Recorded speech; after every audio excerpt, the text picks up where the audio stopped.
اور سب سے بڑھ کر تو ذکر کی تعبیر جو ہے، ذکر کے معنی جو ہیں وہ نماز کے اوپر غور کر کے کھل کے سامنے آ جاتے ہیں۔ نماز کا پورا مقصد ہی اللہ کی یاد کو زندگی کے اندر جاری و ساری کرنا ہے۔ نماز قائم کرو میری یاد کے لیے، کو قائم کرنے کے لیے۔ اس نماز میں آپ جو کچھ بھی کرتے ہیں اس میں آپ کا دل و دماغ بھی شریک ہوتا ہے، اور ہونا چاہیے۔ اس میں خشوع کی کیفیت ہو، اس میں قنوت کی کیفیت ہو، اس میں آپ کی زبان بھی تلاوت میں، تکبیر میں، حمد میں، تسبیح کے اندر مصروف ہوتی ہے۔ اس میں آپ کا پورا جسم جو ہے وہ اللہ کا ذکر کرتا ہے، سر اس کے آگے جھکا ہوتا ہے، ہاتھ اس کے آگے بندھے ہوتے ہیں، پیشانی اس کے آگے آپ ٹیکتے ہیں۔ اس سارے کے سارے کاموں کا مجموعہ جو ہے وہ ذکر ہے۔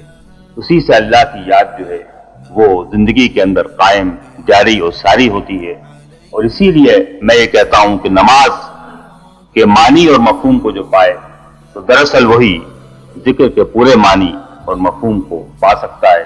نماز کے اندر پوری تشریح اور پوری تفسیر موجود ہے کہ ذکر جو ہے وہ زبان سے اللہ کو یاد کرنے کا نام تو ضرور ہے، لیکن اس سے بڑھ کر اس کے ساتھ ساتھ وہ یہ بھی ہے کہ دل کا خیال بھی اس کی طرف لگا رہے، دل میں بھی اس کی یاد ہو، اور جسم کے اعضاء بھی اس کی یاد کے اندر مشغول اور مصروف ہوں۔